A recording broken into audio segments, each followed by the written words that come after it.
Que a graça e a paz do nosso Senhor Jesus Cristo estejam com vocês. Eu vou ler o Salmos 41, que diz: Felizes são aqueles que ajudam os pobres, pois o Senhor Deus os ajudará quando estiveres em dificuldades. Mateus 5:7 diz: Felizes as pessoas que têm misericórdia, pois Deus terá misericórdia deles. E a gente ouve todos os dias, se falar de pobreza, de pandemia, de tragédias.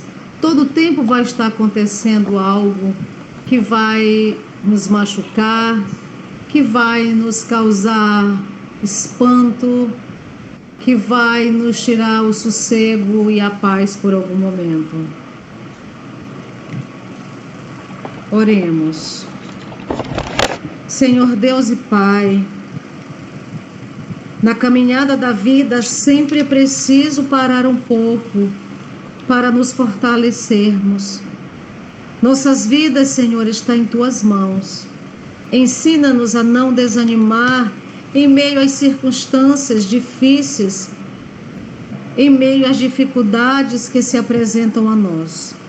Ajuda-nos a perceber o Teu cuidado e a Tua presença em nossas vidas. Em nome de Jesus Cristo, nosso Senhor. Amém.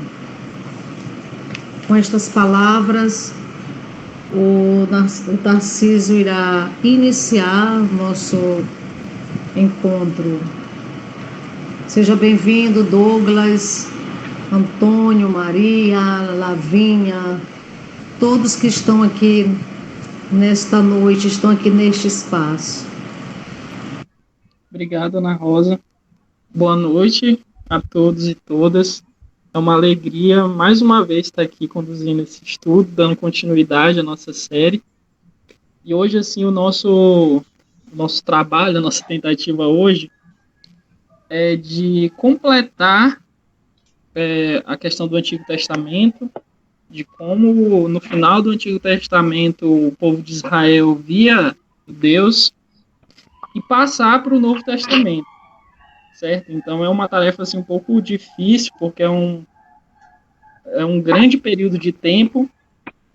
Então o que eu vou poder apresentar, o que a gente vai poder conversar hoje aqui, vai acabar sendo bem resumido, por conta disso, porque é um grande período de tempo. E também não vai dar para, assim, focar em tantos detalhes.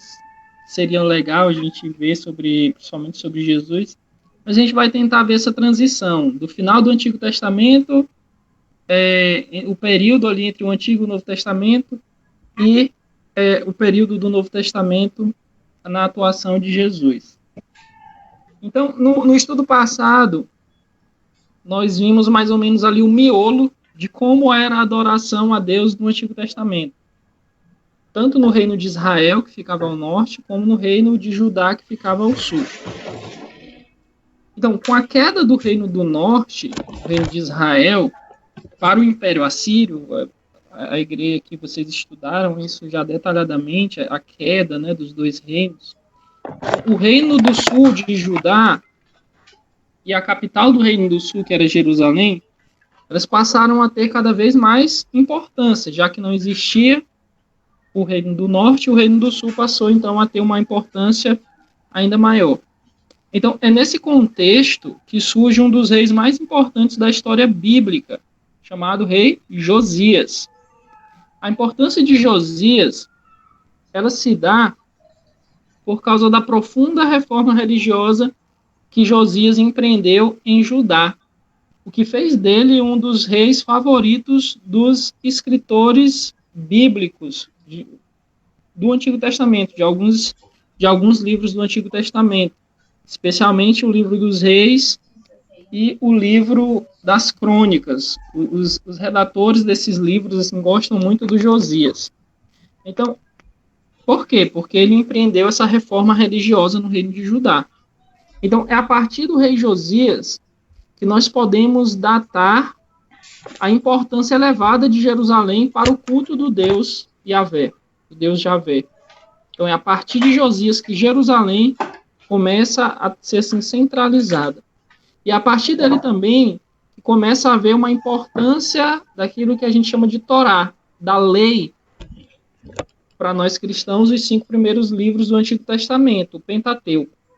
Então, é a partir do reinado de Josias que toda aquela forma de adoração não exclusiva, que nós vimos no estudo anterior, como assim não exclusiva? Nós vimos que tanto em Israel como em Judá se adoravam outras divindades, além de Javé, além de Deus. Então, a partir do reinado de Josias, essa adoração, esse tipo de adoração começa a declinar, porque Josias vai enfatizar a adoração somente a Javé. E também a adoração, como nós vimos no estudo anterior, ela não era centralizada. As pessoas adoravam em todos os lugares, em vários lugares, né? Nós vimos que eram os chamados lugares altos, debaixo de árvores, em qualquer colina, qualquer morrinho assim, eles estavam adorando a Deus. Mas a partir de Josias isso começa a mudar e o culto começa a ser muito centralizado, especialmente em Jerusalém. Então nós temos um relato bíblico assim, muito importante de como isso começou a acontecer. Tá? Em 2 Reis, capítulo 22, nós vamos ler dos versículos 8 a 3, de 2 Reis, capítulo 22. Diz assim: Então o sumo sacerdote Ilquias disse ao secretário Safã: Encontrei o livro da lei no templo de Yahvé, no templo do Senhor. Então isso é importante. Eles encontraram um livro que eles chamaram de livro da lei, que estava no templo, supostamente. Ele o entregou a Safã, que o leu. Então o secretário Safã voltou ao rei e lhe informou: Teus servos entregaram a prata que havia no templo do Senhor e a confiaram aos trabalhadores supervisores do templo. E o secretário Safã acrescentou: O sacerdote Ilquias entregou-me um livro. E Safã o leu para o rei. Então encontraram esse livro, levaram para o rei e leram para o rei Josias. Assim que o rei ouviu as palavras do livro da lei, rasgou suas vestes e deu estas ordens ao sacerdote Ilquias, a Aicã, filho de Safã, e a Acbor, filho de Micaías, ao secretário Safã e ao auxiliar real Assaías. Qual é a ordem? Vão consultar o Senhor por mim, ou Yahvé por mim, Javé, pelo povo e por todo o Judá, acerca do que está escrito neste livro que foi encontrado. A ira de Javé, a ira do Senhor contra nós deve ser grande, pois nossos antepassados não obedeceram às palavras desse livro, nem agiram de acordo com tudo que está nele escrito a nosso respeito. Então, vai continuando em Judá e em seu reino. Então, em primeiro lugar, é preciso destacar que essa narrativa aqui, que era uma primeira versão do livro de Deuteronômio, provavelmente. O texto, então, revela a descoberta, ou talvez a criação, dessa primeira versão do livro de Deuteronômio. E nesse primeiro estágio do livro de Deuteronômio, ele tinha algumas funções específicas. Ele não surgiu por acaso. Então, a primeira função dele era legitimar a função do rei, da realeza. Tinha um rei. O rei era Josias. Então, o livro ele servia para legitimar a realeza, para legitimar a função de um rei. Porque se a gente pensar, a introdução de um rei em Israel não foi algo, assim, fácil. Se lembram quando o povo pediu um rei para Samuel? O que foi que ele disse? Não, tudo bem, a gente tem que ter um rei mesmo para governar a gente. Não, ele se opôs. Ele se opôs a uma ideia de reinado. Depois ele aceita lá com relutância. Então, o livro de Deuteronômio servia para legitimar isso, a ideia de um rei também. Em segundo lugar, ele servia para centralizar em Jerusalém, no Templo de Jerusalém, como o único lugar aceitável de sacrifício a Javé, a Yahvé, ao Deus de Israel. Porque, como a gente viu, as pessoas adoravam em vários lugares, nas colinas, debaixo das árvores e tal. Então, no livro de Deuteronômio, a gente vê lá ele dizendo, olha, Deus vai escolher um lugar, e vocês todos têm que ir para esse lugar, e para esse único lugar adorar a Deus. Então, o livro de Deuteronômio, ele também tem essa função. E por último, não menos importante, pelo contrário, talvez mais importante de todos, o livro de Deuteronômio, ele serve para mostrar a unicidade de Javé como o Deus um. Mas por que isso é importante? Porque se a gente se lembrar dos estudos anteriores, a gente vai perceber que em Judá se adorava Javé de um jeito, Judá, Jerusalém, e em Israel se adorava Javé de outro jeito. Era como se houvesse dois Javés, dois deuses, né, com o nome Javé. É como se houvesse duas manifestações ali, uma no norte e outra no sul. Mas o livro de Deuteronômio vem mostrar que isso está errado. Existe apenas um único Javé. Não havia um Javé do norte e um Javé do sul. Não havia um Javé de Israel e um Javé de Judá. Javé era único, era um só. Era o Javé de Jerusalém.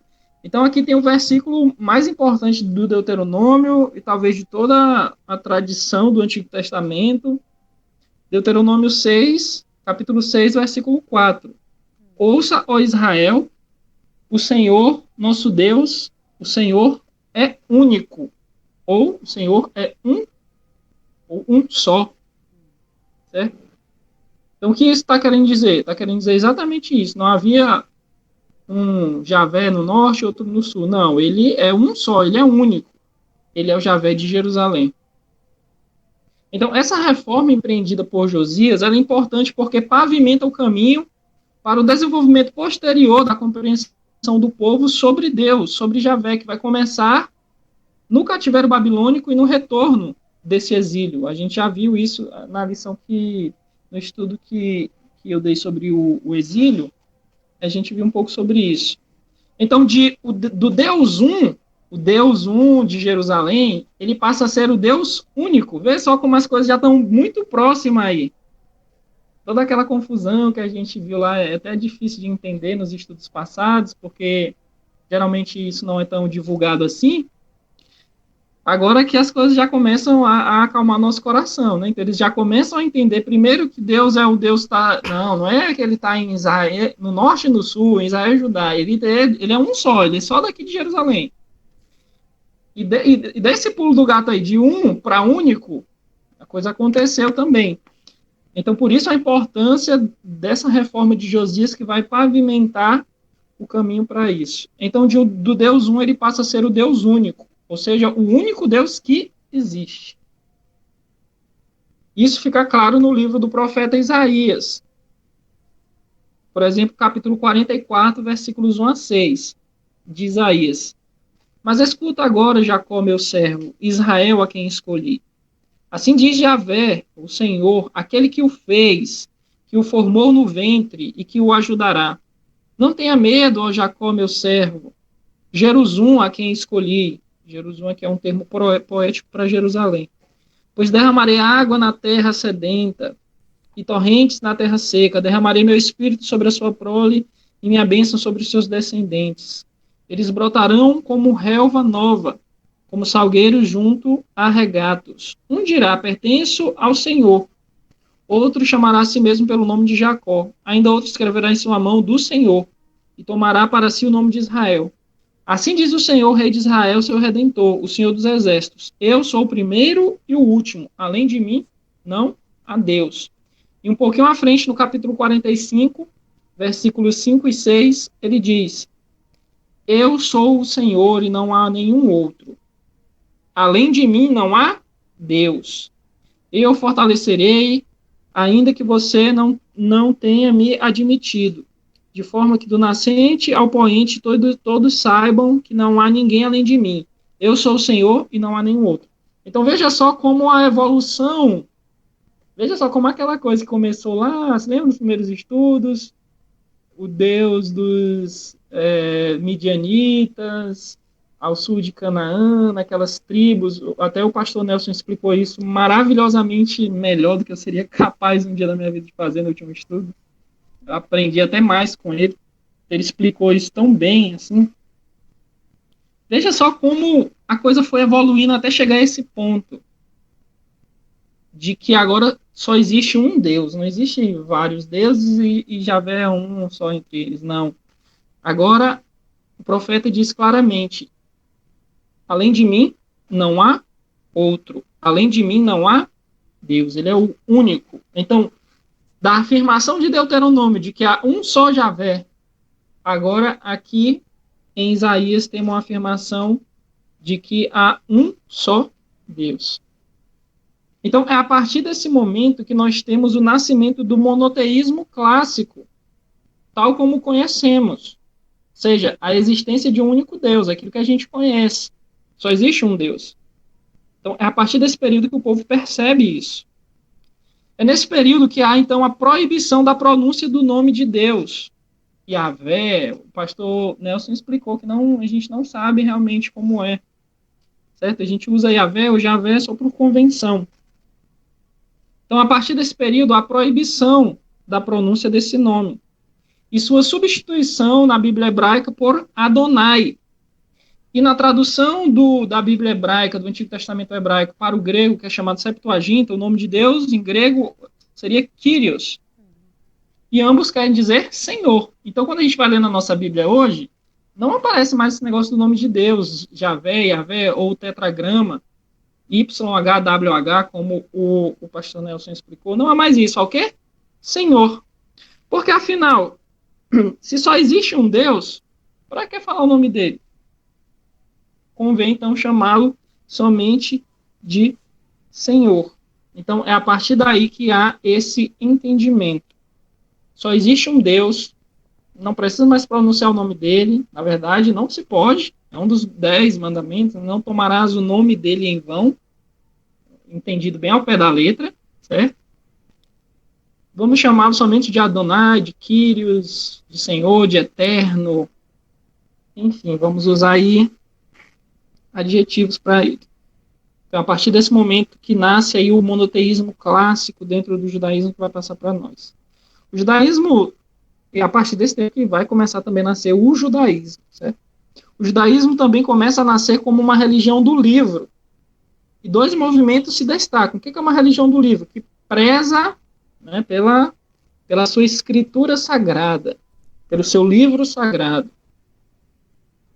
2 movimentos se destacam. O movimento deuteronomista, que faz uma releitura da história de Israel, com ênfase no exclusivismo ao Deus Javé.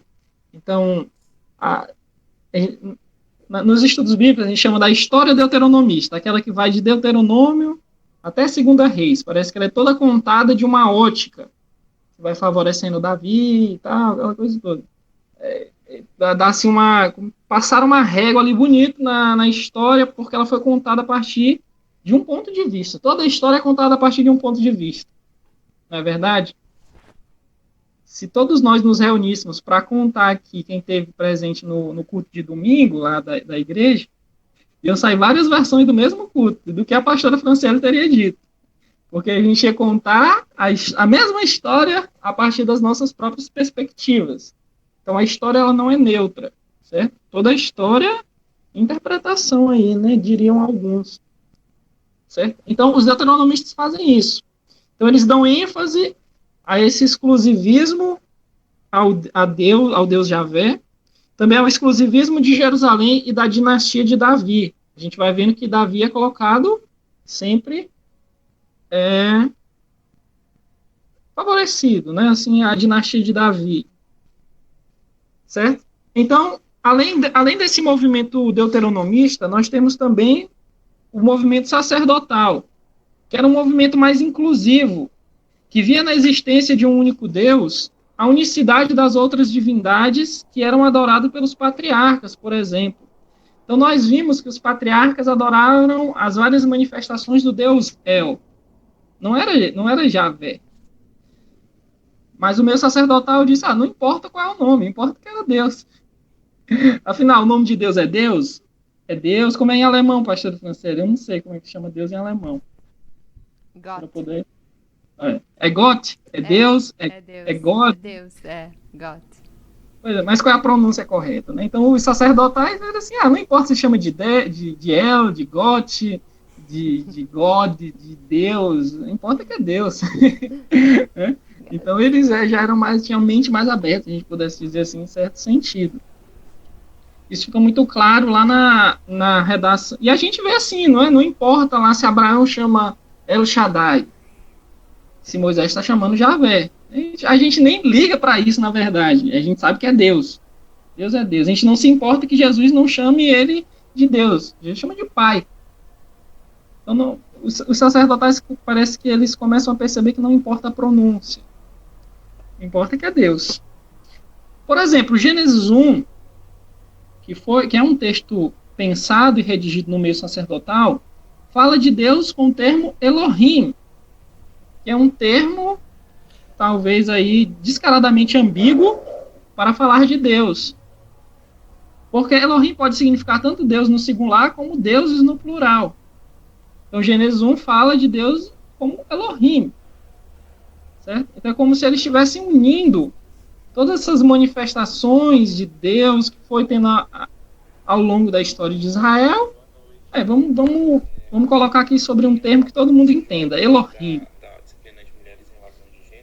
Então surgiram esses dois movimentos, o deuteronomista e o sacerdotal. Bem, aqui chegamos então aos limites do Antigo Testamento.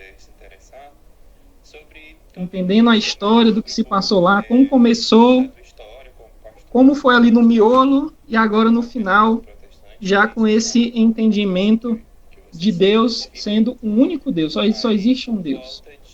Mas a história não termina no Antigo Testamento. E entre o Antigo e o Novo Testamento, a gente tem um período bem longo de 400 anos. Então, olha só, eu vou pular esses 400 anos aqui em um parágrafo. Em 2 parágrafos aqui para ficar mais explicado. As nossas Bíblias geralmente não trazem.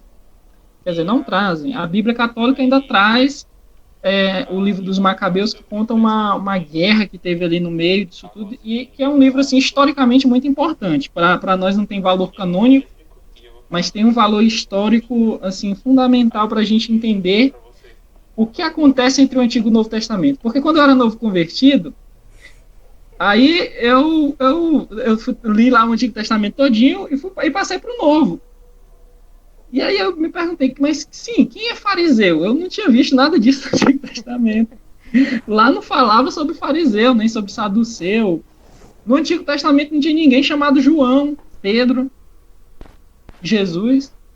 De onde é que surgiu? Como é que mudou tão rápido que eu só mudei uma página e parece que o negócio já está totalmente diferente? Mas eu não sabia nessa época que tinha tido um período ali muito longo onde essas coisas aconteceram. Então, só para vocês verem, porque às vezes a gente pensa, 400 anos, isso não deve ter mudado tanta coisa. A nossa cidade tem 400 anos. Então, imagina só, uma história toda. Imagina como isso é importante, tanto de mudança que aconteceu nesse período. Certo? Então, entre o fim do Antigo Testamento e o início do Novo, nós temos esse período aí longo de 400 anos, onde aconteceram várias coisas importantes. Aqui um resumo rápido. O declínio do Império Persa, que a gente vê no final do Antigo Testamento, os persas são os caras, mas aí eles começam a declinar. Quando eles declinam, vem a ascensão dos gregos e a conquista de praticamente todo mundo antigo por Alexandre o Grande. Depois Alexandre morre muito jovem, então vem a divisão do Império de Alexandre entre os seus 4 generais. Bem, depois vem Israel está lá no meio dessa bagaceira toda. Alexandre conquista tudo, morre cedo, não deixa filho, fica para os seus 4 generais. Um fica com a região do Egito, o outro fica com a região da Síria, o outro fica com a região da Trácia e o outro fica com a região da Grécia. Bem, mas entre 2 generais, um que está na Síria e o outro que está no Egito, ali tem um povinho ali chamado Israel, entre a Síria e o Egito. Eles ficaram nessa guerra, um querendo dominar o território do outro.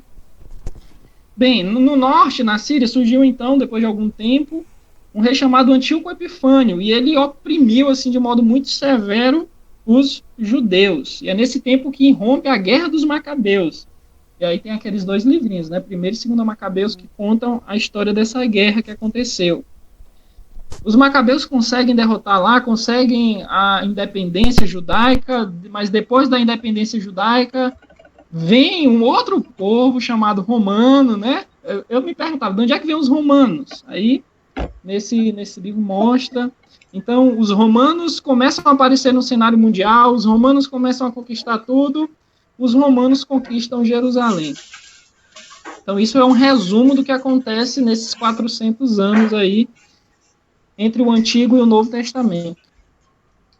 Então, nesse período, especialmente o monoteísmo, que marca o fim do Antigo Testamento, tem o seu estabelecimento pleno. Eles não voltaram a adorar outros deuses ou a entender que tinham outros deuses, embora a helenização estivesse acontecendo. Não. Tanto é que um dos pressupostos fundamentais do Novo Testamento é só existe um Deus. Essa era uma coisa que eu ficava também assim inculcado. Porque a briga do Antigo Testamento, qual é a briga? É que o povo está sempre adorando outros deuses.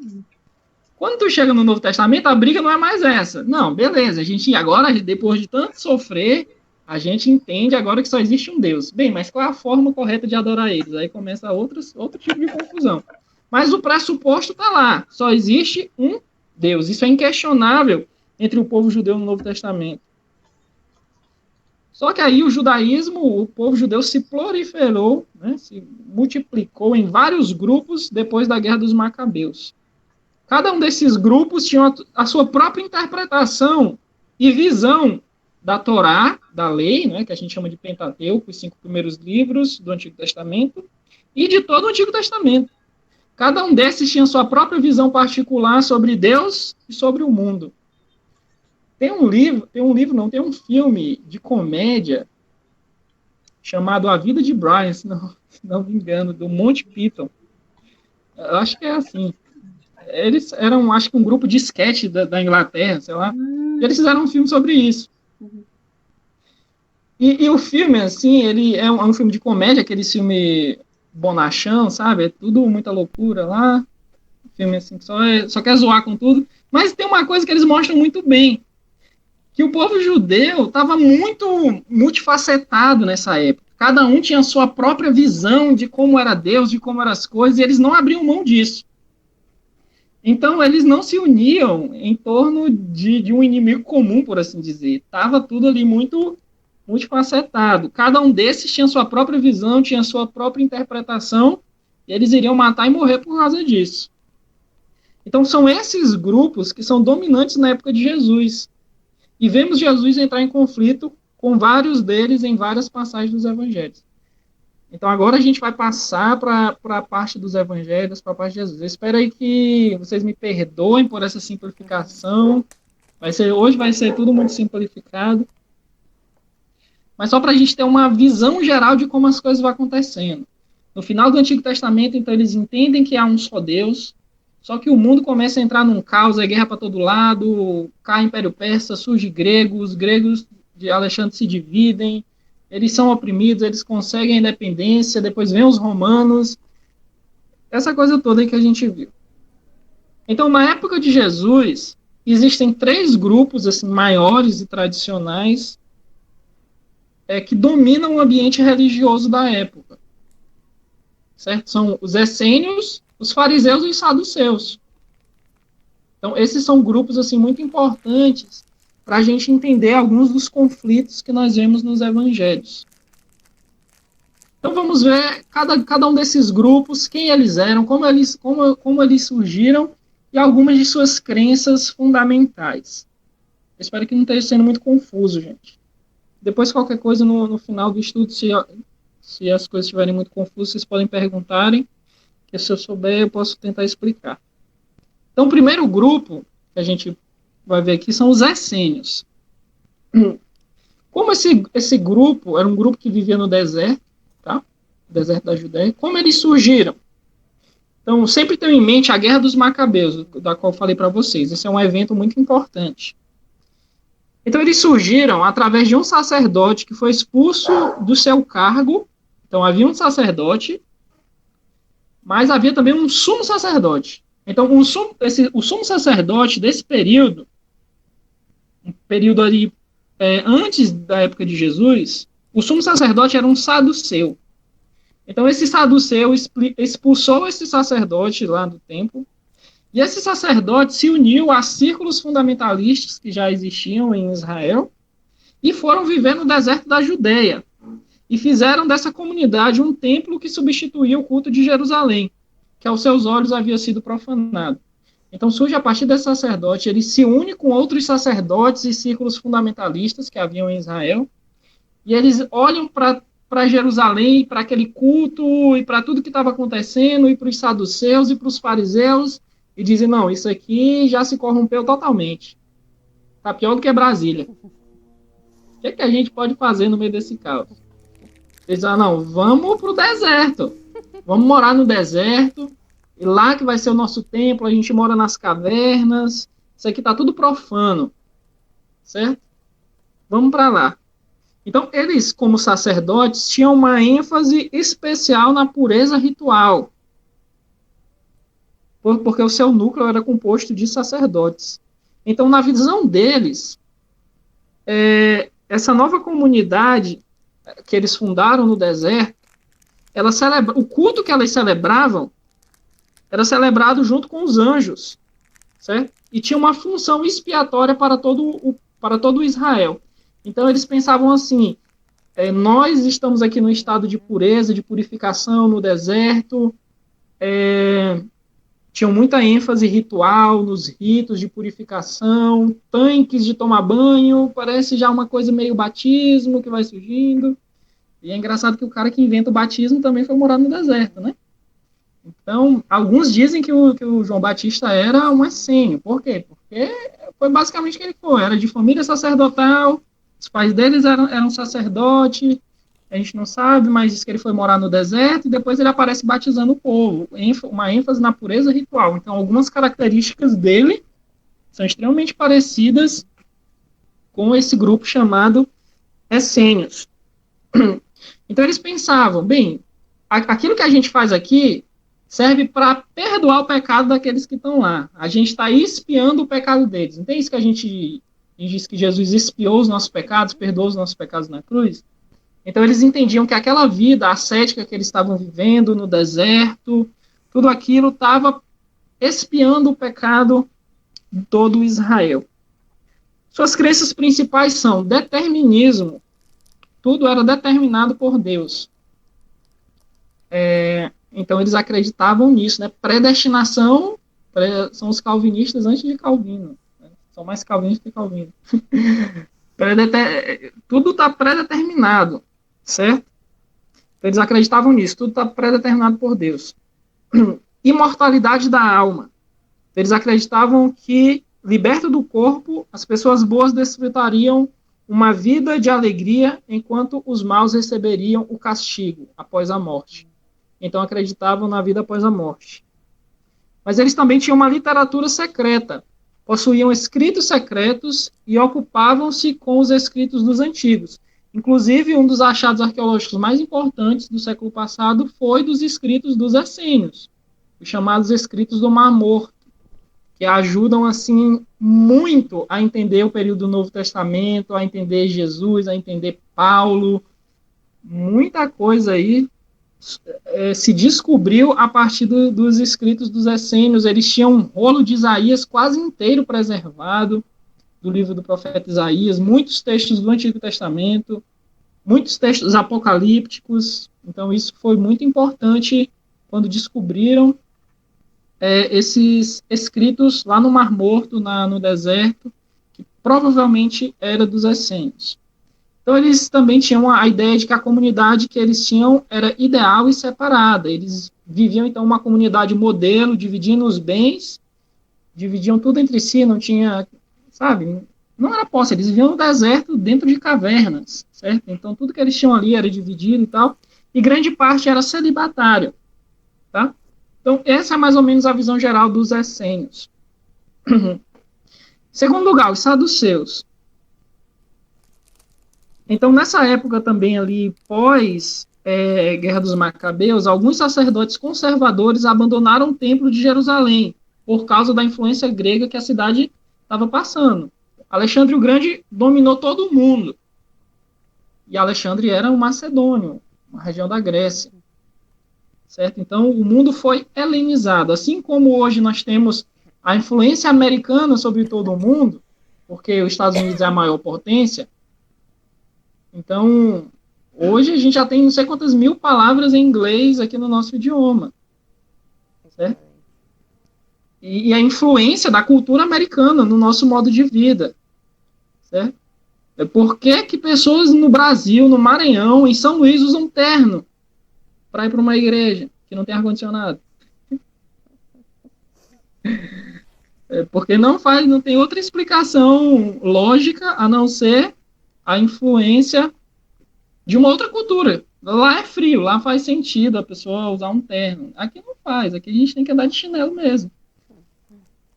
Né? De chinelo e de bermuda. Então, o mundo daquela época também passava por esse processo de globalização, certo? Só que a cultura dominante era a grega. Só que os sacerdotes conservadores disseram não.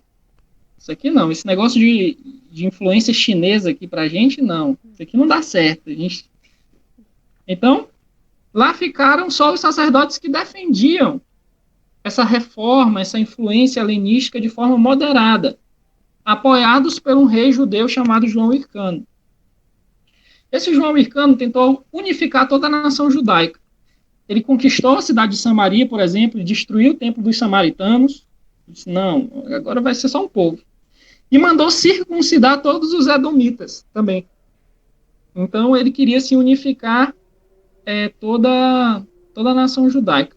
Por isso, os saduceus tinham uma teologia minimalista, para que pudesse abranger todos os grupos, sabe? Tem aquele ditado, né? Como é? Favorecer gregos e troianos? Não, é agradar gregos e troianos, né? Acho que era uma missão mais difícil agradar samaritanos e judeus aqui do que agradar gregos e troianos. Mas eles tentaram fazer isso através de sua teologia. Então, para que isso pudesse acontecer, eles aceitavam somente a Torá, somente a lei, somente os 5 primeiros livros do Antigo Testamento, o Pentateuco. O resto, os profetas, salmos, o resto da história, isso não tinha importância para eles. Porque os samaritanos também só aceitavam o Pentateuco samaritano. E os saduceus também rejeitavam todas essas concepções de cunho escatológico, negócio de fim do mundo, de vinda do Messias, de vida após a morte, isso aí só traz divisão, né? Porque aí diz que o Messias vai vir, mas bem, é pré-milenista, é amilenista, isso aí só vai causar confusão, né? Eles não se metiam nesse tipo de confusão, nem acreditavam e tinham raiva de quem defendia isso. Então, suas principais características: indeterminismo. O ser humano tem um livre-arbítrio completo, o ser humano é o senhor de seu destino. Diferente lá dos essênios, que tudo era determinado por Deus. Para eles, nada era determinado por Deus. A Torá fala alguma vez de predestinação, por acaso? Não fala, então a gente não acredita nisso. Negação do além. Não acreditavam na continuidade da alma após a morte, ou recompensas e castigos depois da morte. A Torá fala de vida após a morte? Não fala. Então a gente não acredita nisso. Certo? Rejeitavam a tradição oral. Então, aquilo que os fariseus tinham assim como sagrado, a tradição oral, a tradição dos pais, todas aquelas coisinhas, eles também não aceitavam. Aceitavam somente a Torá. E tinha uma ligação com as classes superiores, com as classes altas, com a galera rica, com a burguesia, por assim dizer, de Jerusalém, de Judá. Então, eles faziam parte da elite e tinham a elite como seus protetores. Mas uma característica deles é que eles eram briguentos, como a gente chama aqui no Maranhão. Eles entravam em conflito uns com os outros constantemente, eram muito rudes uns com os outros. Certo? Então, essa era uma característica dos saduceus. Então, os saduceus eram a elite que controlava o templo na época de Jesus. Então, por que um cara metido a Messias não tem vez entre os saduceus? Porque eles nem acreditam nisso para começo de conversa. Ele pensa que isso aí é tudo coisa de fanático, fugente, eles não ligam para isso. Eles não ligavam o negócio de vida após a morte, eles não acreditavam em nada disso. Então, a gente tem que ter isso em mente. Quem controla o templo de Jerusalém, quem são as autoridades principais do Sinédrio, não são os fariseus, são os saduceus. O sumo sacerdote de Jerusalém eram saduceus. E pior, era só de uma família. Essa família já estava quase 50 anos no poder, certo? Uma mesma família exercendo o cargo de sumo sacerdote. É só passando de pai para filho, ficava naquele banho-maria, certo? Então, são os saduceus, são um grupo muito importante. E, por último, temos o grupo mais conhecido por todos nós, que são os fariseus, certo? Então, depois também da Guerra dos Macabeus, houve uma rainha chamada Salomé, certo? E isso foi importante. Por quê? Porque os fariseus, eles faziam um movimento de oposição à monarquia judaica, que havia se instalado, certo? Mas, a partir dessa rainha, eles ligaram-se ao poder por meio de um pacto. Então, os saduceus eles eram de esquerda, por assim dizer, só trazendo para o nosso lado. Eles eram de oposição àqueles reis que estavam ali, mas a partir dessa rainha, Salomé, eles fazem um pacto e se unem também àqueles que estavam no poder. Então, a partir desse momento, eles passam a ter cadeiras no Sinédrio. Então, vejam só, a gente tem alguns personagens que parece que querem meio que defender Jesus dentro do Sinédrio. Então, Nicodemos era um fariseu. Então,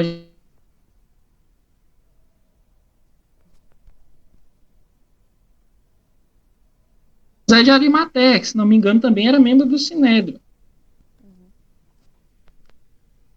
Mas, como eu disse, eles eram dominados pelo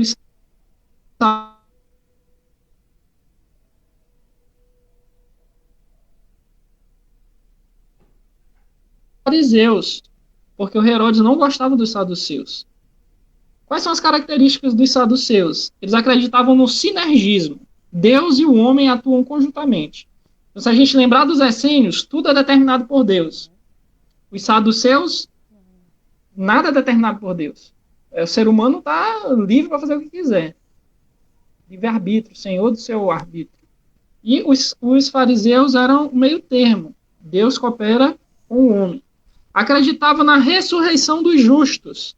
A alma é imortal, mas apenas entre os bons ela vai para um novo corpo, e os maus serão punidos para sempre. Então, olha só, Jesus até diz assim uma coisa, né? Olha, escutem tudo que os fariseus dizem, mas não sigam o exemplo deles. Porque a doutrina dos fariseus se parece muito com aquilo que vai se tornar a doutrina cristã, certo? Não era tão diferente assim. Nós também acreditamos na ressurreição do corpo, certo? Assim como os fariseus acreditavam. Algumas outras crenças. Paulo era fariseu, por exemplo. Então não é que Paulo rompeu completamente. Ele teve uma nova leitura daquilo. Mas deixa isso para o próximo estudo. Certo? Então, os fariseus acreditavam nisso. Acreditavam em todo o Antigo Testamento, lá de Gênesis a Malaquias, diferentemente dos saduceus, que só aceitavam a Torá. Então, isso também se parece com que os primeiros cristãos aceitam todo o Antigo Testamento, a lei, os profetas e os escritos. Era assim que eles dividiam o Antigo Testamento. Mas adicionavam uma outra camada, a camada da tradição. Então, os fariseus acrescentavam as leis da tradição oral, dos pais, que eles chamavam, às leis escritas de Moisés. Então, eles diziam assim, a gente tem a lei de Moisés, mas a lei de Moisés é algo tão santo que a gente tem que cercar ela. Eles chamavam a cerca da lei. E a cerca da lei era a tradição oral. Então, por que eles ficam encasquetando com Jesus, porque Jesus não come sem lavar as mãos? Tem isso em algum lugar do Antigo Testamento? Não tem. Mas por que eles ficam dizendo que Jesus, então, está desobedecendo a lei? Porque essa não é uma lei escrita, é uma tradição oral, certo? E Jesus parece que não dá muita bola para a lei oral, certo?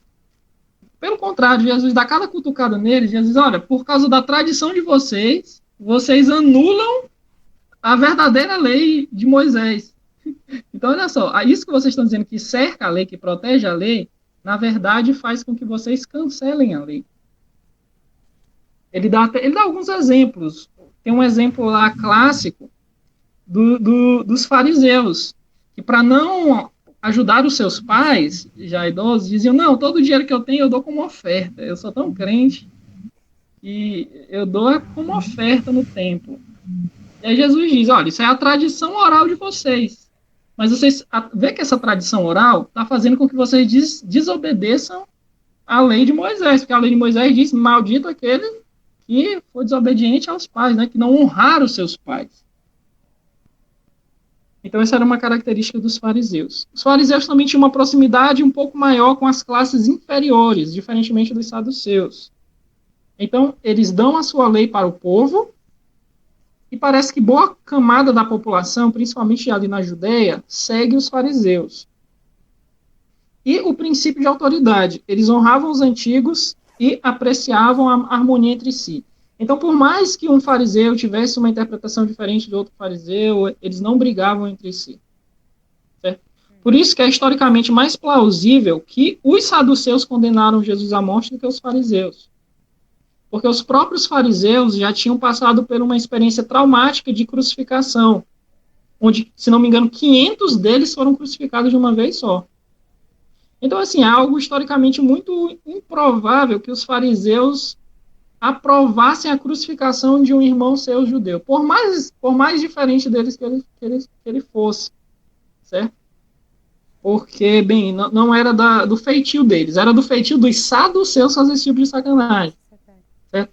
Então, o evangelho que deixa isso bem claro é o evangelho de Lucas, que é assim, o evangelho que tem mais a prerrogativa de ser uma coisa mais histórica. Os outros, eles não se preocupam tanto em diferenciar fariseu e saduceu, mas Lucas vai deixar bem claro que foram os saduceus que tiveram ali por trás, que eram elite, que controlavam e tal. Certo? Mas onde está Jesus e o povo comum no meio dessa galera religiosa toda? Cada um puxando sardinha para o seu lado. E aí, eu não sei se está dando para vocês entenderem a confusão gigante que é Israel quando Jesus aparece. Imagina eu e vocês lá, um bando de cabeça oca. Bem, mas quem que a gente vai seguir realmente? No meio dessa confusão toda. Eu vou para o deserto, eu apoio os saduceus e fico no poder, eu fico com os fariseus, e tinham muitos outros. Tinham grupos revolucionários, extremistas, que queriam mesmo guerra contra Roma, e muitos outros grupos. Esses aqui são só os principais. Então, o povo judeu, de modo geral, estava profundamente envolvido e era dominado pela visão e pela ambição religiosa de todos esses grupos. As pessoas simples, especialmente a classe trabalhadora, que não seguia as minuciosas estipulações desses grupos, eram deliberadamente rejeitadas por eles e taxadas de, abre aspas, pecadores. Principalmente na Galileia, onde a galera tinha que trabalhar mesmo no pesado, pescar de sábado a sábado, será? Eles pescavam no sábado? Trabalhar mesmo no pesado. Os juros eram muito mais altos do que os nossos, por incrível que pareça. Então, onde fica a galera que tem que lutar pelo pão de cada dia, no meio disso tudo? Poxa, eu já tenho que lutar cada dia pela minha sobrevivência. Ainda tenho que observar 600 e poucos mandamentos da tradição oral para ver se eu me encaixo no negócio. É óbvio que grande parte dessa classe trabalhadora, do povo simples, iletrado, que não sabia ler, eles não tinham como cumprir tudo isso. E o que é que os fariseus e todos os grupos se reuniam ali e eram chamados de doutores da lei, consideravam essas pessoas pecadores? Eles são um bando de pecador. Eles eram conhecidos, para ser mais exato, como os Amharites, o povo da terra. Então, isso era uma espécie de quase xingamento naquela época. O povo da terra, esse povo da terra aí, são um bando de pecadores. Então, todos os doutores da lei e os rabinos, sem exceção, nutriam um sentimento de ódio e repulsa contra essas pessoas. Por exemplo, no tempo de Jesus, um pouco antes, haviam os dois rabinos mais famosos de Israel, o rabino Shammai e o rabino Hillel. Shammai era um cara assim mais linha dura e o Hillel era mais amável. E olha só o que o Rabino Hillel, um dos mais amáveis de Israel, dizia sobre esse povo da terra, sobre essa classe trabalhadora, sobre essa gente comum. Eles não têm consciência e podem ser tudo menos humanos. Olha só. Isso vindo do cara que era mais moderado. Um outro rabino, Jonathan, esperava que, abre aspas, um desses miseráveis fosse cortado em dois como um peixe. Olha só o tipo de ódio que essa galera tinha disso. A gente, deles, um outro eco que a gente encontra desse sentimento está nos próprios evangelhos. Por exemplo, João, capítulo 7, versículo 47 a 49. A elite do templo manda prender Jesus. Os caras vão prender Jesus, só que eles ouvem Jesus pregar e eles desistem de prender e voltam. E aí, então, os chefes que mandaram prender Jesus perguntam, será que vocês também foram enganados? Perguntaram os fariseus. Por acaso alguém das autoridades ou dos fariseus creu nele? Não. Mas essa ralé que nada entende da lei é maldita. Então, isso aqui é só para a gente ter uma visão do tipo de opressão que o povo mais simples sofria naquela época. Eles não eram considerados humanos, eles eram considerados malditos. Se esperava que eles fossem mortos ao meio como um peixe, porque eles não tinham tempo, não tinham cabeça, não tinham condições de seguir as estipulações religiosas daqueles grupos. Então, à medida que os doutores da lei adquiriram cada vez mais influência na comunidade judaica, o desprezo e o ódio pelo povo da terra, por essa que eles chamavam, que no Novo Testamento só traduz como os pecadores, né? Aqueles que eles chamavam de pecadores. Então, o ódio, o desprezo por eles só aumentou, sendo reforçado ainda pelo desdém do letrado contra o ignorante. Por exemplo, João 9,34. Diz assim, diante disso, eles responderam. Se lembra do homem cego que Jesus curou, o cego de nascença? E aí eles ficam, como é que esse homem foi curado? Aí ele vai e fala para as autoridades, teve um homem que me curou. Eles não acreditam, chamam os pais dele. E depois chamam o cara que foi curado de novo, fica naquela ladainha. Então, diante disso, eles responderam. Responderam para o homem que havia sido curado por Jesus. Você nasceu cheio de pecado, como tem a ousadia de nos ensinar? E o expulsaram dali. Então, essa era a visão que eles tinham dessas pessoas. Você já nasceu em pecado. Você é um maldito. Como você quer ensinar para a gente, que somos os doutores da lei? Ou Atos, capítulo 4, versículo 13. Vendo a coragem de Pedro e João e percebendo que eram homens comuns e sem instrução, ficaram admirados e reconheceram que eles haviam estado com Jesus. Bem, mas onde era o centro dessa galera que era tão odiada pelos doutores da lei? Era a Galileia. A Galileia era o centro desse povo da terra, desses pecadores. E por isso era atacado pelos rabinos e doutores da lei da Judéia como o círculo dos pecadores, o círculo dos incrédulos. Pode vir alguma coisa boa de Nazaré? Essa é uma piadinha que a gente ouve lá no Novo Testamento. Esse povo da terra são, em grande medida, aqueles a quem os mestres da lei chamavam nos evangelhos de pecadores. Mas por que o teu mestre anda com os pecadores? Essa gente não vale nada. E aqui entra o recorte que eu quero fazer de Jesus para nós hoje. Ao contrário de tudo isso, a pregação de Jesus é direcionada para essas pessoas comuns. Jesus não as rejeita como os mestres da lei, mas as recebe e as acolhe. Foi esse povo da terra, esse povo que não era considerado nem como seres humanos, que eram considerados como malditos, que eram odiados, desprezados. Foram esses que se tornaram os seguidores e discípulos de Jesus. Muitos deles se tornaram os apóstolos de Jesus. Por exemplo, Marcos, capítulo 2, versículo 16 a 17. Quando os mestres da lei, que eram fariseus, o viram comendo com os pecadores, perguntaram aos discípulos de Jesus, por que ele come com publicanos e pecadores? Ouvindo isso, Jesus lhes disse, não são os que têm saúde que precisam de médico, mas sim os doentes. Eu não vim para chamar justos, mas pecadores. Ou Mateus capítulo 11, versículo 25 a 30. Naquela ocasião, Jesus disse: eu te louvo, Pai, Senhor dos céus e da terra, porque, olha só isso, porque escondeste estas coisas dos sábios e eruditos e as revelastes aos pequeninos. Deus não estava se mostrando para essa galera religiosa, para esses doutores da lei, não. Deus estava se mostrando aos pequeninos, a esses que eram considerados pecadores. Sim, Pai, pois assim foi do teu agrado. Todas as coisas me foram entregues por meu Pai. Ninguém conhece o Filho a não ser o Pai, e ninguém conhece o Pai a não ser o Filho, e aqueles a quem o Filho quiser revelar. Só um minuto aqui, gente, que eu vou fechar a janela, porque tá... Não sei se vocês estão ouvindo um som alto. Não? Não tá atrapalhando. Ah, tá. Então, ninguém conhece o Filho a não ser o Pai, ninguém conhece o Pai a não ser o Filho, e aqueles a quem o Filho quiser revelar. Venham a mim todos os que estão cansados e sobrecarregados, e eu lhes darei descanso. Imagina quão oprimida essa gente não era.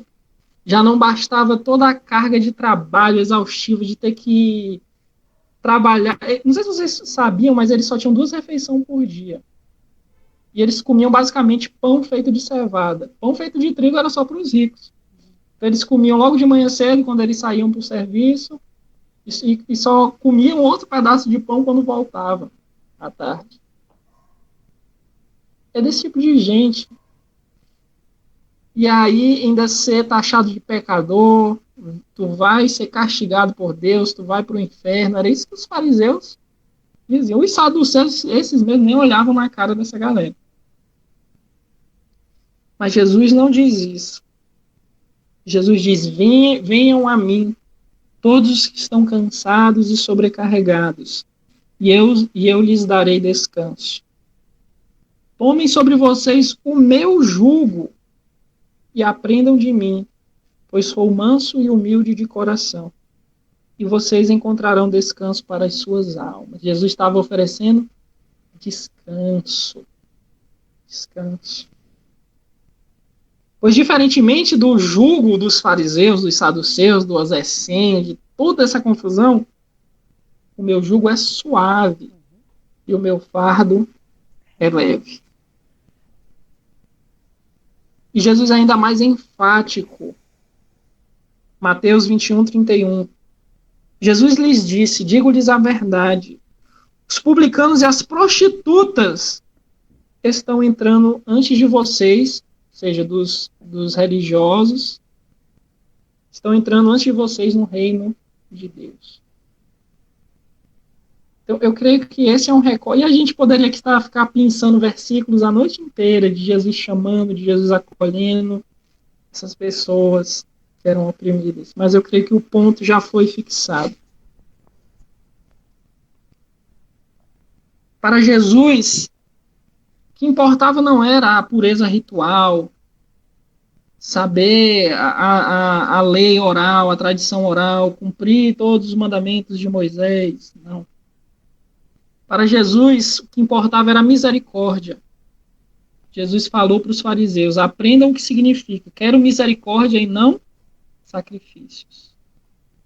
Para Jesus, o que importava era o amor. Amarás o teu próximo como a ti mesmo. Então, diante desse resumo aqui de vários séculos, né, que eu tentei trazer hoje para a gente entender melhor, eu queria trazer algumas reflexões. A primeira delas focando no que a gente viu sobre o final do Antigo Testamento hoje. Existe um único Deus, que é o Criador e sustentador de tudo. É nisso que nós cremos, e cremos que quando as pessoas no final do Antigo Testamento começam a perceber isso, elas estavam certas. Cremos que esse Deus se revelou na história de Israel, e se revelou especialmente em Jesus Cristo. Todavia, nós não devemos supor, creio eu, que a revelação de Deus durante toda a história da humanidade, imagina só, se restringiu apenas à história da salvação, como a gente chama, registrada na Bíblia. Será que a única hora que Deus se mostrou foi naquela hora ali que está registrado na Bíblia? Durante toda a história da humanidade? Afinal, a própria Bíblia diz que os céus proclamam a glória de Deus. E os céus estão aí, desde a criação. Então, creio eu que todos os povos, em alguma medida, perceberam o poder da divindade de Deus por trás das coisas criadas. Embora, claro, não de modo tão claro. Afinal, até no próprio Antigo Testamento a gente vê que a compreensão vai evoluindo. Então, no fim do Antigo Testamento, vimos, por exemplo, que algumas manifestações de outras divindades, como El, o Deus dos patriarcas, foram consideradas como manifestações do Deus único e verdadeiro. Tudo aquilo foi integrado. Eu creio que isso nos ensina a não demonizarmos, atacarmos, apedrejarmos as manifestações religiosas de outros grupos. Mas assim como Jesus ensinou, olhar com compaixão, com respeito, como aspectos legítimos da manifestação do divino e do sagrado no mundo.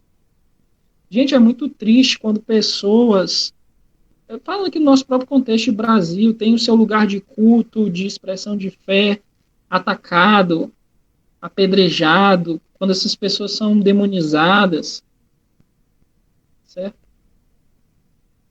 Eu creio que a gente precisa de um pouco de humildade aqui.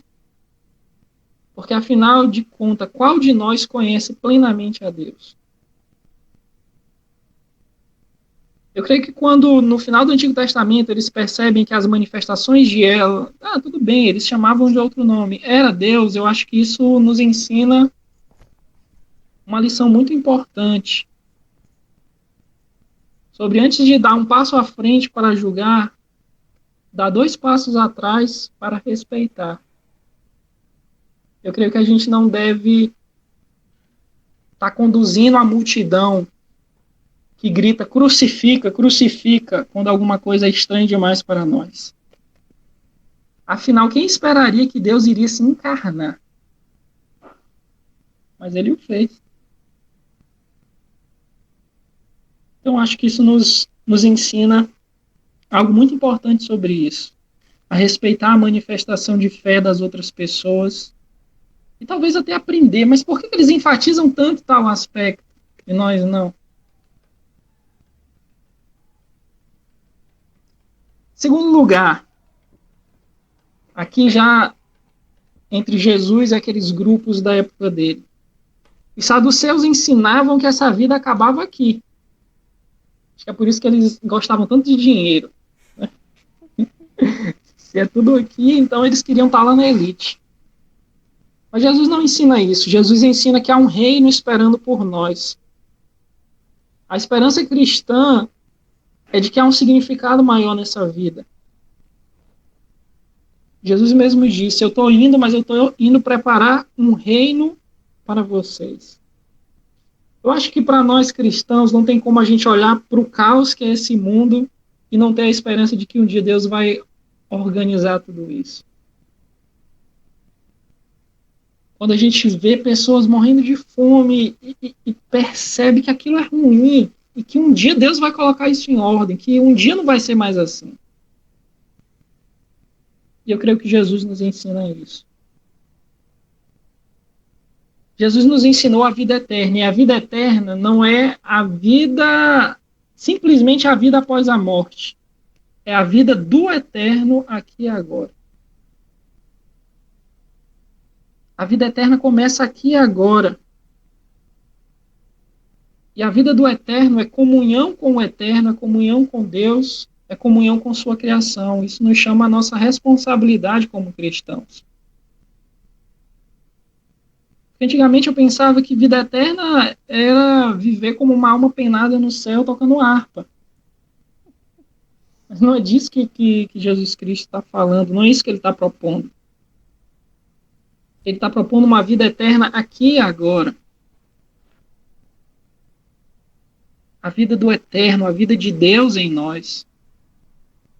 O reino de Deus chegou. É o primeiro anúncio de Jesus no Evangelho de Marcos.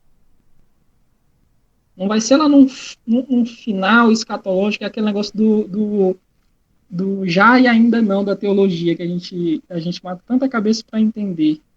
O eterno presente e o eterno futuro. O já do reino de Deus que já está aqui, que começa em cada um de nós. Jesus diz, o reino de Deus está entre vós. Está em vós.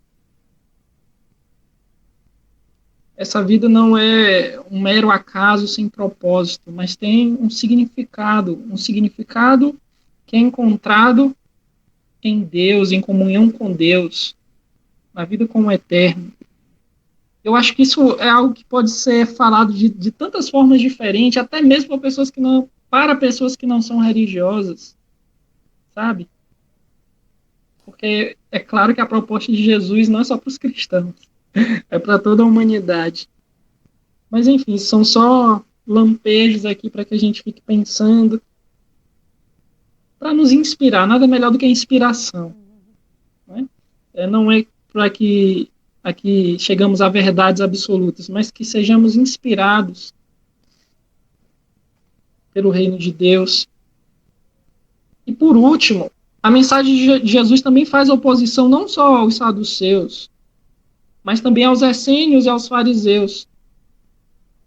Eles ensinavam uma intensificação da lei, da Torá, e uma separação dos pecadores. Então, o que foi que os essênios fez? Eu não vou me misturar com essa gentalha, como diria a mãe do Kiko, né? Não se misture com essa gentalha, vamos para o deserto. Foi isso que os essênios fizeram. E os fariseus também não queriam conversa com aqueles que eles consideravam pecadores. A Torá tem que ser cumprida fielmente. Mas Jesus não ensina isso. Jesus diz, olha, toda a lei e os profetas se resumem em um só mandamento. Ama o teu próximo como a ti mesmo. A lei se resume em amar.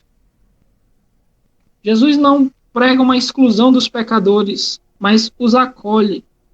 Aquele que vem a mim, de maneira nenhuma o lançarei fora, diz Jesus. Eu creio que isso tem tanta coisa para nos ensinar, mas acho que nos ensina especialmente a não termos uma obsessão doutrinária. Esse não é o nosso dever como cristão. Bem, mas qual é realmente toda a verdade de Deus? Eu vou ler toda uma teologia sistemática, eu vou ler os 30 volumes das obras completas de Lutero, vou ler Calbart e Paul Tillich, pronto, eu vou saber de toda a doutrina certinha. Não posso sair daqui. É isso que Deus quer de nós? É óbvio que não. Deus quer que nós amemos. Não devemos excluir as pessoas porque as consideramos pecadoras. Bem, mas tu não faz aquilo que eu acho que é certo. Tu não cumpre as doutrinas da minha igreja. Tu nem acredita nelas. Nós devemos acolher as pessoas, amar, cuidar. Acho que eu posso estar errado, né? Mas eu creio que seja isso que Cristo nos ensina. Que não é a impureza, aqui vou colocar muitas aspas, tá? A impureza dos outros que vai contaminar a nossa pureza, mas é que a nossa pureza que deve ir lá e contaminar a impureza dos outros. Afinal, não são as trevas que apagam a luz, mas é a luz que brilha nas trevas. Vocês são cidades edificadas sobre um monte, Jesus diz. São a luz do mundo e o sal da terra. Então, antes de excluir, de condenar as pessoas, acho que não é isso que nós somos chamados a fazer. Mas amar, acolher, respeitar, abraçar. Eu acho que esse é o exemplo de Jesus. Quando alguém estava precisando de Jesus, eu nunca vi ele perguntando, bem, mas me diz aí, como é que tu acredita em Deus? Quais são as formas? Tu acredita mesmo na graça? Ele nunca faz isso. Ele acolhe, ele recebe, ele perdoa. E é isso que transforma as pessoas. Então, gente, eram essas reflexões que eu tinha para trazer para nós hoje. Espero que não tenha ficado muito confuso e que de algum modo tenha sido produtivo. E é isso. Fantástico, nossa, você deu um super resumão, assim, incrível. Fazer essa vinculação com o Antigo Testamento, esse pulinho básico de 400 anos. Eu achei bem legal também que você trouxe esse contexto helênico, né? Do presente no no Novo Testamento, que de repente está ali, a gente não sabe, né, de onde veio, para onde foi, porque ele já não estava mais, já eram os romanos, mas a gente sempre fala dele, né, da cultura helenista. Muito, muito legal. Também as tuas provocações no final. Mas eu não vou ficar falando, vou deixar o povo perguntar. Se alguém tem pergunta, gente, comentário, aproveita agora para começar. Não precisa encerrar tudo hoje, mas pode... Se alguém abrir o microfone e falar.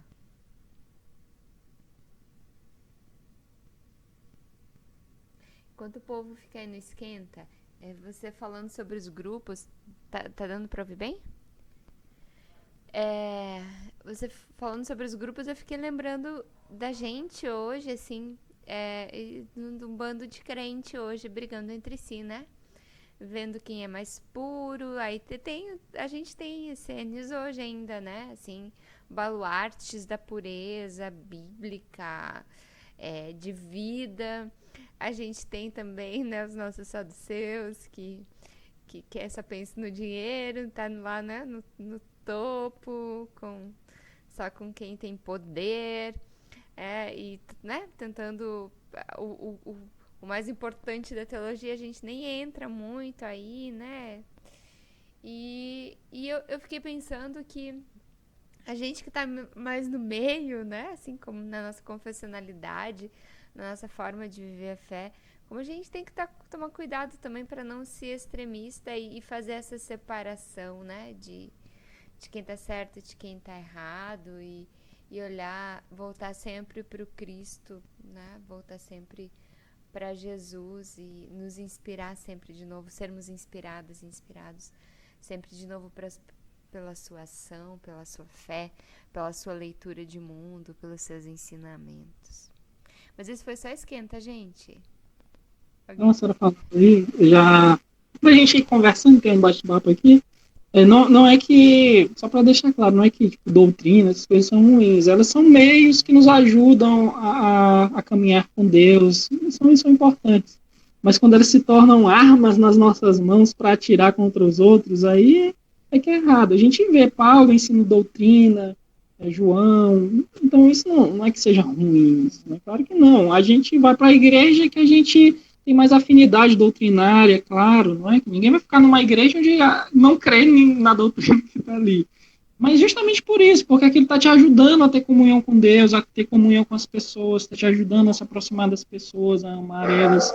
Então vê aí o aspecto positivo, não é? Mas a senhora falou algo muito importante, as pessoas hoje usam para metralhar os outros, para acabar, para destruir. Então, não, a minha doutrina é que é a correta. A tua tá errada. Os verdadeiros cristãos são só os luteranos. E assim por diante. Claro. Tem muitos debates. Pois é.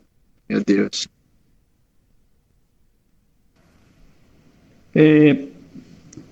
Professor Tarcísio, pastora Franciele, assim, constantemente, alguns jovens e adolescentes, meu ambiente de trabalho, quando tem um diálogo que é relacionado à religião, sempre eles fazem aqueles questionamentos, mas qual será a igreja verdadeira? Será que é a A, a B, a C? Aí eu disse, olha, não é tão difícil identificar.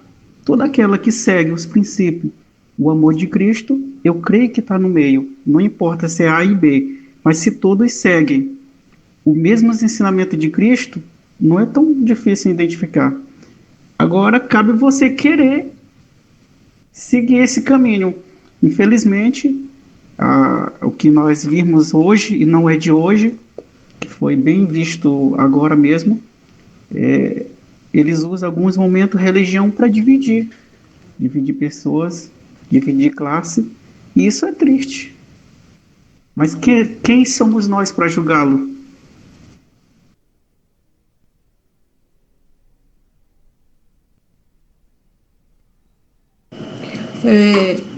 E a gente vê isso, Nascimento, porque eu acho que é tão mais fácil, e é o que muitas pessoas falam. Eles ficam nesse achismo, né? Muito mais fácil eu julgar, Eu tenho que achar que a religião da outra não é legal. Eu passo mais tempo julgando do que realmente me percebendo ou aprendendo. Como é difícil eu aprender, eu conhecer sobre a religião da outra, sobre a denominação, seja qualquer que o pessoal chame. Na realidade, as pessoas não estão conhecendo nem as suas próprias, onde elas estão, que dirá. Então, vai ser muito mais fácil você julgar que aquela igreja, que aquela irmãzinha, ela é mais crente do que a outra, que a irmã tem a unção mais do que a outra. Então, nós perdemos muito tempo nessa condenação espiritual, né, que as pessoas falam. E uma coisa assim, estou falando da eternidade, dessa coisa eterna. E o que é o eterno? O eterno é a nossa vida, é o nosso tempo aqui, o nosso estágio aqui no mundo, é o nosso estágio. Gente, às vezes eu fico pensando sempre, esse estágio que nós passamos, esse tempo que Deus nos concede, o que a gente faz com ele, de que forma? Às vezes eu fico pensando, meu Deus, eu vim aqui ao mundo, sabe, eu vim com uma identidade, eu vim com CPF, eu vim fazendo parte de uma corrente de sangue da minha família, da minha descendência, mas o que eu fiz, o que eu estou fazendo? De que forma eu quero estar lá do outro lado, assim? Eu não quero ter passado aqui na vida, ter só vindo aqui, cair aqui porque mamãe conheceu papai. Então a vida eterna é o tempo de vida que passamos aqui nesse campo terrestre. O eterno nasce no sentido de fazer diferença na vida das pessoas, como você impactua a outra pessoa, falando do amor de Deus, falando, sabe, não de mim, não da minha subjetividade, né, do que eu sou, do que eu deixo de ser, o que eu serei, sendo consciente da minha limitação, dos meus defeitos, mas dentro desse casulo, como que eu posso viver, conviver, ensinar, levar? É tão difícil, se fala tanto de amor, se fala tanto de misericórdia, se fala tanto de perdão, mas isso aí é um exercício que é muito difícil, né, da gente trabalhar isso. Então eu achei muito legal sobre esse sentido de eternidade. Eu não tinha pensado, né, eternidade no sentido de compromisso, de responsabilidade, de atitude, de respeito, porque eu só posso respeitar a denominação de outra a partir do momento também que eu conheço e que eu me respeito. Verdade, a senhora falou perfeitamente. Eu entendo a vida eterna que Jesus nos dá nesse sentido. Não é a vida que eu vou viver após a morte. É a vida que começa aqui. É a vida que mostra o eterno. Que há o eterno, que há o bem, que há o amor, que há a fidelidade, a mansidão, o domínio próprio, aquele fruto do Espírito, qual Paulo fala, a alegria, a paz. Então, creio que é exatamente isso. Sim, eu achei bem interessante esse aspecto também, né? Claro que isso não é negar a vida eterna, né? Não é negar o reino de Deus na sua plenitude, mas pontuar que o reino de Deus já está aqui presente, né? Ele foi inaugurado pelo Cristo, isso que Tarcísio também falou antes. O reino de Deus foi inaugurado pelo Cristo, então ele já é nossa responsabilidade. Jesus deixou como nossa responsabilidade. Nós somos corresponsáveis para que o reino de Deus seja cada vez mais presente na vida das pessoas. E como o Tarcísio também já falou, só reforçando, né? Através do amor, da construção da justiça e da paz. Agora a gente nunca vai ter o reino de Deus em plenitude aqui, por causa do nosso pecado. E isso está muito claro. É só a gente abrir TV, conversar com as pessoas, olhar jornal, sair na rua.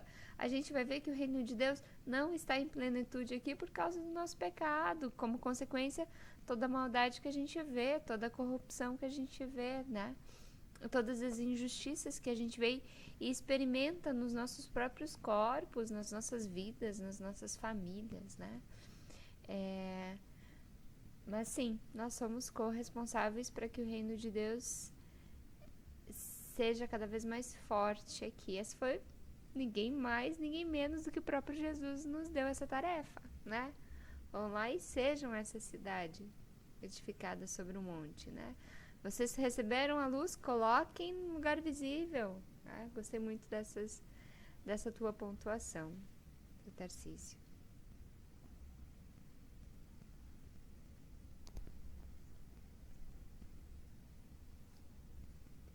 Vamos orar, gente, pra gente encerrar essa noite inspiradora que tivemos? Deus de amor, nós te agradecemos, Senhor, pela inspiração, pelas palavras de bom ânimo e de esperança. Te agradecemos pelos ensinamentos, porque tu guiaste o Tarcísio no preparo e na condução desse estudo de hoje. Te agradecemos por tua bênção sobre a vida dele e pedimos que tu continues derramando luz, cura, transformação e proteção sobre a sua casa e sobre sua vida. Derrama, Senhor, sobre a vida de as vidas de todas as pessoas aqui presentes, sobre as famílias, o teu cuidado, o teu amor e a tua paz. Ensina-nos sempre de novo a sermos instrumentos da tua paz e da tua justiça, sermos instrumentos do teu amor e realizarmos, Senhor, o teu reino o teu reino aqui, nesse chão tão amado por ti.